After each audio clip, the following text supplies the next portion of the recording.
Helen, when will you be getting home? It's already 6 p.m., you know? Uh, I'm sorry. My meeting lasted a little longer than I expected. I'm just about to get on the train home. Huh? You've been coming home later and later these days. My boy Eric has been sitting here waiting with a growling stomach. Do you intend to make my son starve? I'm sure that you're more than capable of sneaking out of meeting at work. Please make more of an effort, young lady. Your husband's dinner is far more important than your meetings anyway. No, this was an important meeting about one of our collaboration products with another company. I'm in a position of responsibility on this project, so there's no way I can leave before the end of a meeting. Stop making excuses. To focus single-mindedly on work while abandoning your essential duties as a wife, such as looking after your husband, is simply not acceptable. My son has no need for such a sloth of a wife. He'll divorce you, I say, divorce. Looking after him? Oh, come on. Eric's a fully grown man, not a baby. Plus, he's unemployed right now and spends all of his time at home. Do not talk back to me, young lady. Sorry, it's gonna be a little while longer before I get home though.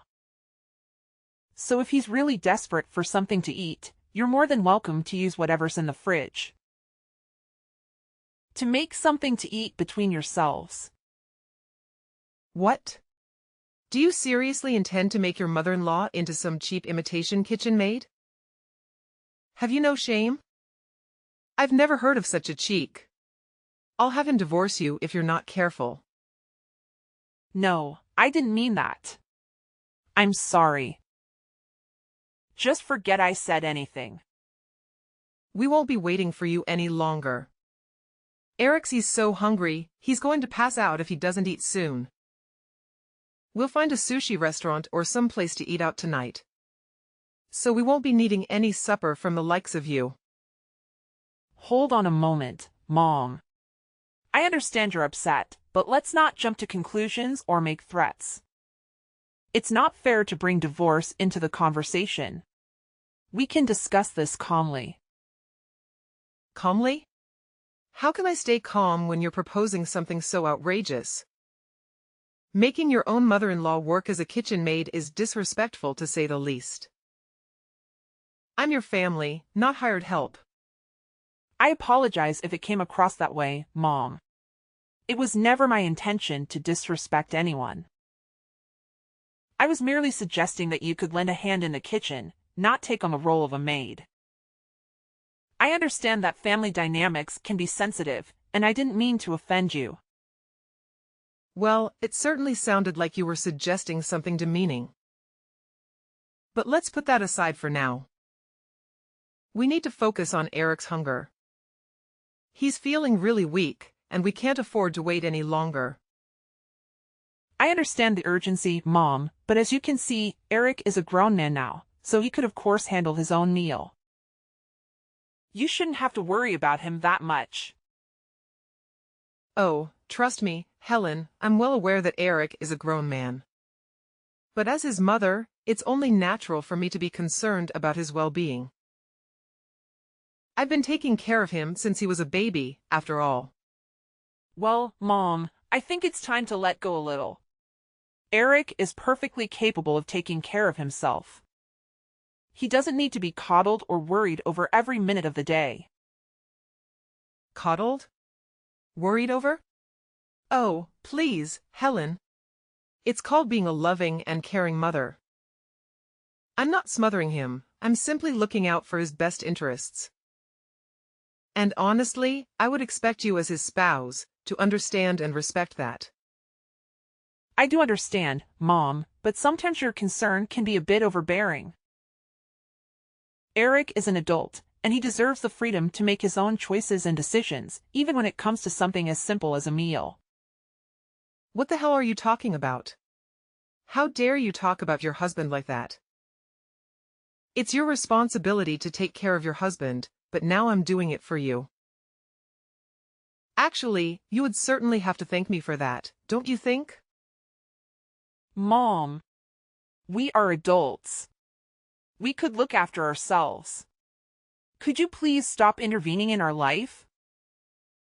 It's just inconvenient. Oh, good grief, you really are a failure of a wife. My son picked this short straw with you, didn't he? I'll have him divorce you before long. I mean it.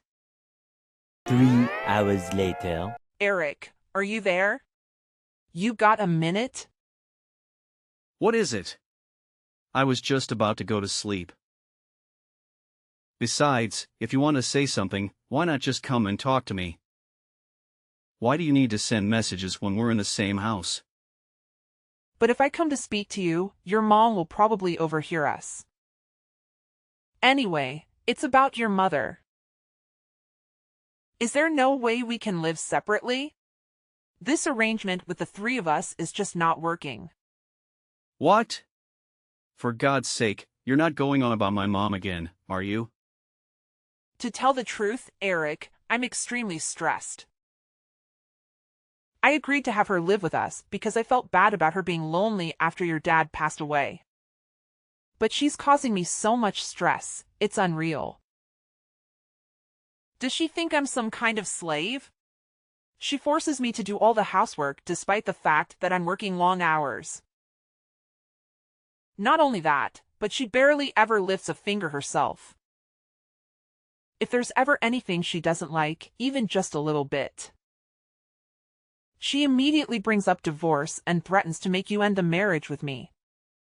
What's more, despite the fact she makes absolutely no money and contributes nothing to the household finances, she goes out to restaurants on lavish spending sprees, always bringing home bags of frivolous junk. There's no other way to put it, Eric. I've reached my limit and I can't take it anymore. What can I do? You can complain about her as much as you like.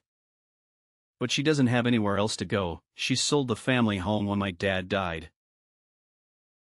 We're the ones who took her in. I could hardly send her packing now, can I? The only money she has to her name is her pension, so when she says she can't afford to contribute, she's not lying. Plus, without my dad, she's super lonely. Surely, it wouldn't hurt to indulge her selfishness, just a little bit every now and then. This goes beyond the level of mere selfishness. She sneers and barks orders at me, tells me I'm not fit to eat in the same room as her, and forces me to eat nothing but leftovers. Demands that you, being the husband, must always be the first to use the bathtub, while she, being the all-important mother-in-law, uses it second. Then when my turn finally does come around, there are even times where she lets the water out before I can get in. For some strange reason, she constantly gives me midnight sermons on how a wife should act. So I can't even sleep half the time because of her incessant preaching. Since she moved in with us a year ago, I lost 10 kilograms from not eating properly due to all the stress. This is malicious bullying, plain and simple. It's a miracle I managed to tolerate her this long, and the only reason I did is because she's your mom. But I'm sick of being treated like I'm not even human. I've reached my limit. Please, Eric, have her move somewhere else.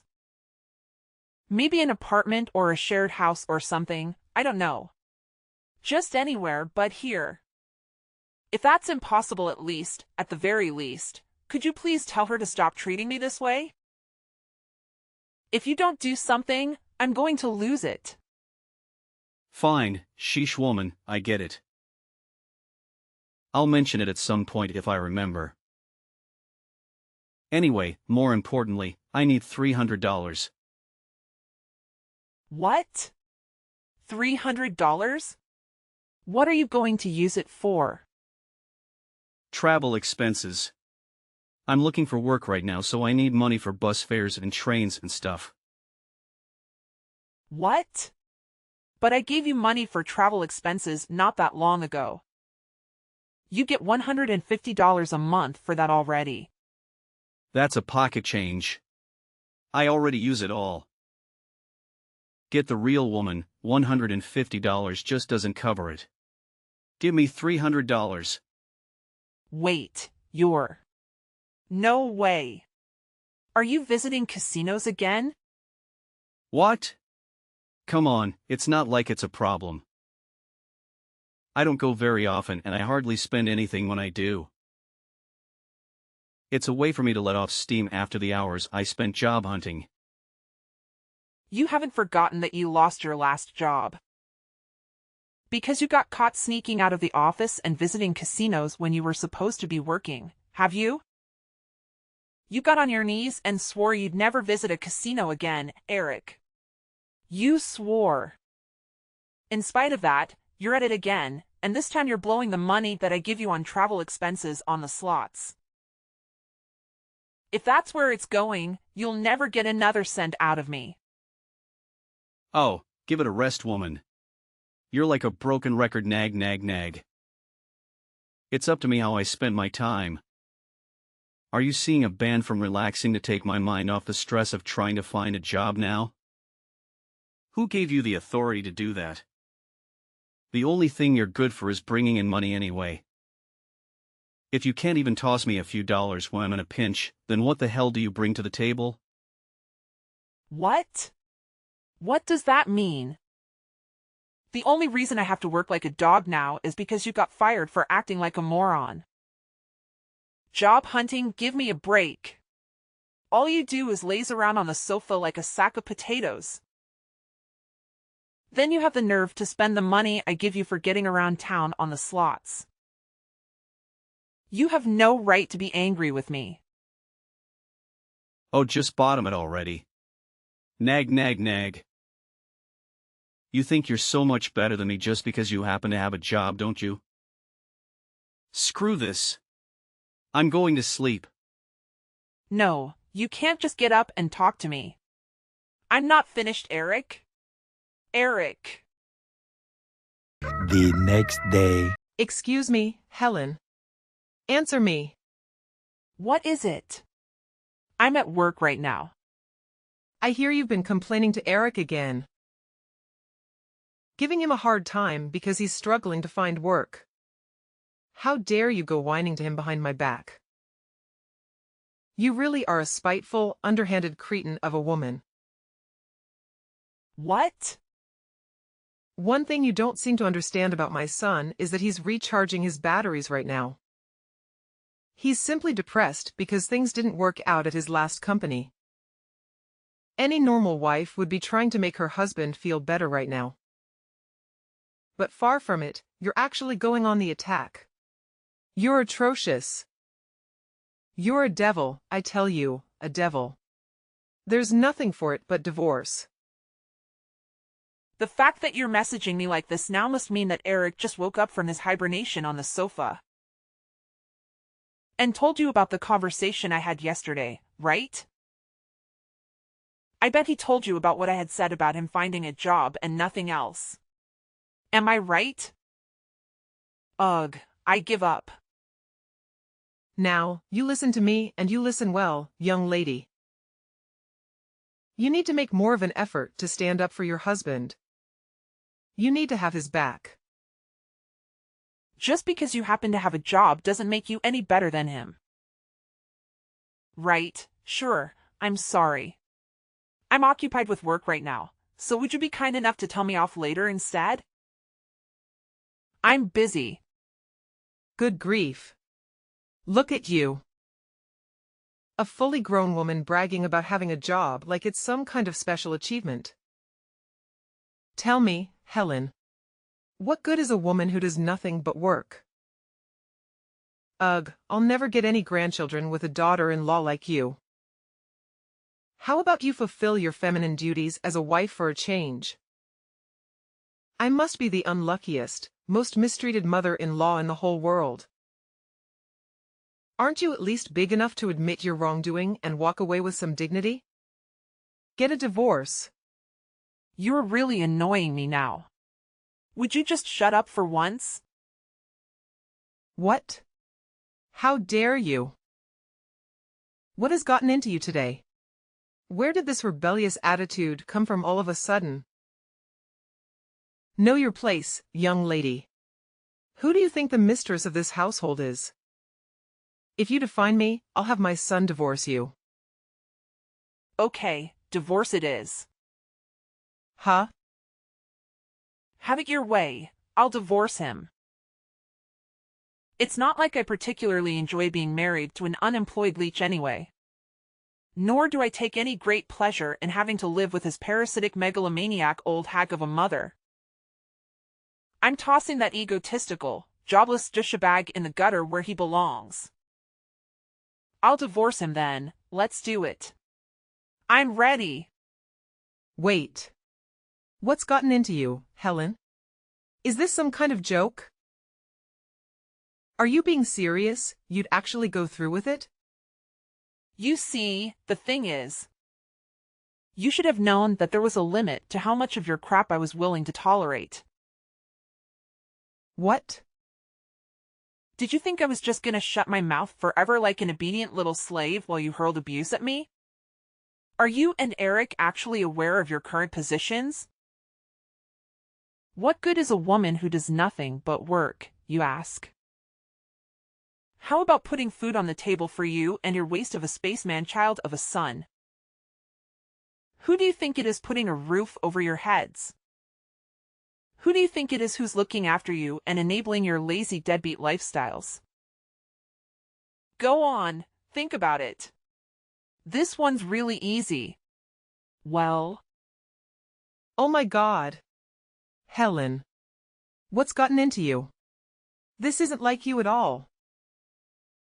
it's not that something's gotten into me. It's that you think you can manipulate and take advantage of me and my kindness. Ask yourself, do you think I enjoy feeding, clothing, and providing shelter for a malicious, bullying old hag of a mother-in-law? The only reason I reluctantly agreed to you living here in the first place was due to my mercy and kindness. Because I felt bad about you living all on your own after your husband died, and this is how you repay me? By walking around like you own the place and treating me like your slave?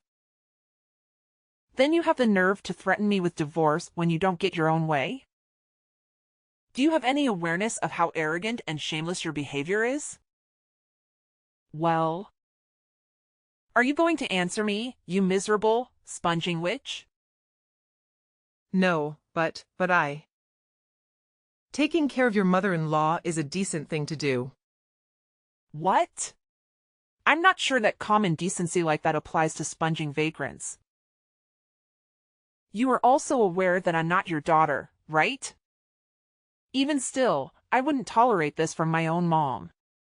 So what do you think gives you the right? If you were actually my mom, I'd be just as eager to get you out of my life. Helen, wait. Helen, I may not be your mother, but surely this is still no way to talk to your mother-in-law. And what on earth is with all this coarse, vulgar language? You barbarian! It's just that I thought all along, you are simply not suitable to be my son's wife. It's divorce for you. Divorce. Get out. I already told you I'm divorcing him. However, the only ones who need to get out are you two. What? Why? Seems like you might have forgotten this minor detail. But the place you are currently living in rent-free, like the pair of grotesque parasitic termites you are, is the apartment I bought back when I was single. It's my name on the deed, and it's my apartment. What? Really? No way, you actually forgot? I did tell you before. Remember? It was the day you moved in. I gave you a thorough explanation about all the details regarding the living situation. Aren't you a little too young to be going senile? Well, now that you mention it, I think I might remember you telling me something along those lines. But you can hardly expect me to remember every conversation we had last year. The thing is, whether you remember or not makes zero difference to me. Once the divorce is finalized, you and the Sloth King will be packing your things and leaving for good. Because, as I told you, you're living in my apartment. You'll no longer be my mother-in-law and he'll no longer be my husband. And sadly for you, I'm not the kind of person to let a pair of strangers live like bums in my house. Now, I'll be handing Eric the divorce papers when I get home today. Make sure the two of you get your belongings together, okay? Luckily for you, in my infinite generosity and benevolence, I'm willing to give you until tomorrow evening to get out. Don't think you'll be getting anything to eat, though. Helen, just wait. Surely you're not going to divorce him immediately, today?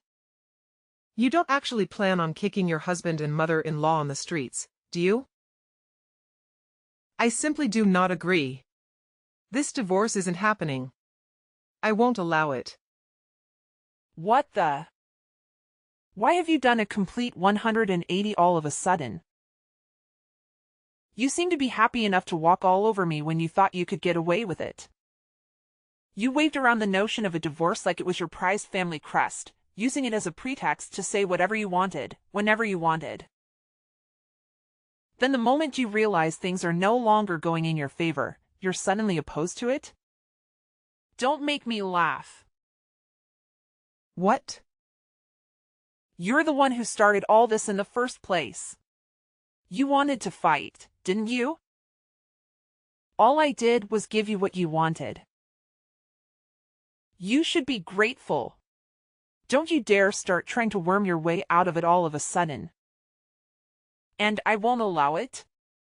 Who do you think you are? Since when were you the queen?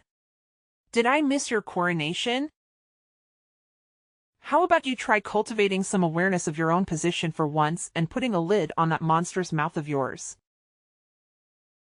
I'm so sorry. This is all my fault.